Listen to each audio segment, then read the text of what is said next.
Hey guys, and welcome to Tantrum House Studio 3. I'm Will Meadows. And I'm Intern Dan, and today we're going to take a look at The Eternal Battle by Poison Studio. It's coming to Kickstarter soon, and we've got a prototype, so let's take a look.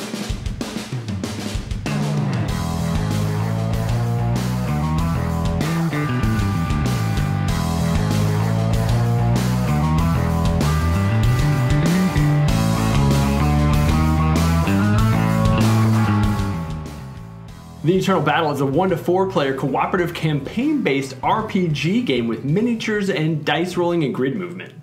You start the game by picking from one of two campaign books. You're going to have a setup that also gives you a grid based on the roll of the die that tells you how to set up the battlefield.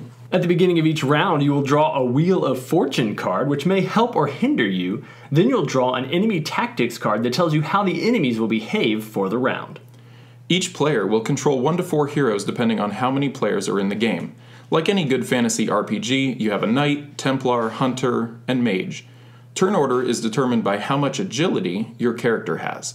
You can choose to move yourself farther down in the order at the beginning of your turn, or you can move yourself to the front of the line by skipping your turn entirely for the round. On your turn, you get 3 actions. You can choose to move your hero, make an action, attack or move again, and take a bonus action during your turn. Your enemies will also get a chance to move and attack you each round depending on their tactics. They might target the strongest hero or the closest hero, so make sure you move your heroes in a good position during your turn.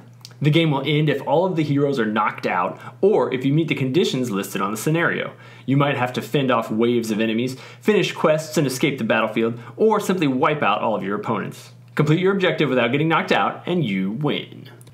Your heroes can then level up, giving you additional bonus actions to choose from, and you'll get to pick some new weapons, armor, and other trinkets to help you along the way.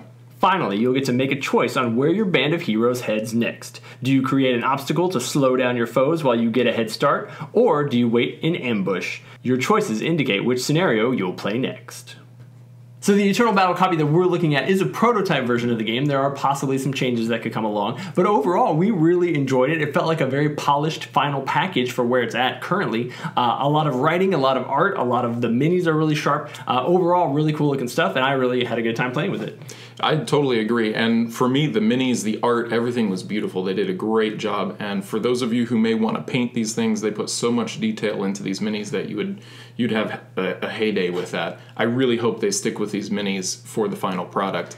And it just had beautiful things. The art was great. The battlefield components were actual rocks and things that you put out there, not just cardboard. So I felt like that it really added something to the game experience. Now, I think the company is a foreign company, not American, so the writing in their manuals might be a little bit off, but we really didn't have any trouble reading through the instruction manual. It does come with like a couple manuals, a couple of the campaign modes, a lot of reading, but very easy to digest. That was one of the things I was surprised and impressed by in the game. It has a huge table presence and it looks like a really deep, complex game, and it is, but the action set and the mechanics that you're using are really pretty polished and straightforward.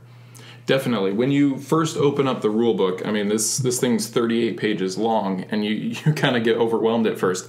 But then when you realize that, okay, there's history to what you're doing, giving you a setting for how you're about to play, then as you get to the back, there are a lot of extra rules that you can play with. So you can really jump in, you can play the base game, you can have a lot of fun, get used to it, and then start adding in these extra rules to make it more thematic or maybe more difficult if the game's too easy for you the first time around. I think my only nitpick in the game is that there was some little tiny fiddly components where like you have your characters, and then if you apply a shield to them or a debuff or whatever you put on them, you're supposed to take your little cardboard token and mark that. Couldn't really find a good way to do that. We kind of set it on the mini. It kind of fell off every once in a while. I don't know if there'll be a different solution for that in the final game. Maybe we were doing it wrong.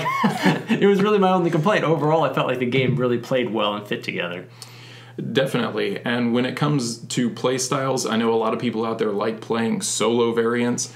This doesn't have a variant. It's just you play the game solo. You control all 4 characters, which is really cool to someone like me who likes pulling out a game like this now and then to just play it and have fun and not have to remember all these extra fiddly rules just because I'm by myself. Yeah, and one of the great things was I didn't feel like there was any of the alpha player, leadership. No. When we played the co-op game, even though it is the same rule set and you could strategize through all of it, maybe it was the group we played with, but I didn't have any problems with somebody trying to domineer and tell us all the different decisions that we should make. I felt like it balanced well for the 2 and 4 player count. Yeah, so if it sounds like something you'd enjoy, pick it up. The Eternal Battle coming to Kickstarter soon. It looks like it's going to be a lot of fun. We had a great time with it, so we hope you enjoy it as well. Be sure to subscribe.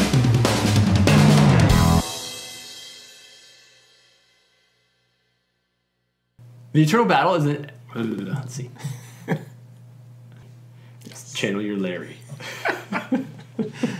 All right. I ended that one, though. So. and we never will. So okay. Don't worry about it too much. All right, now the hard part.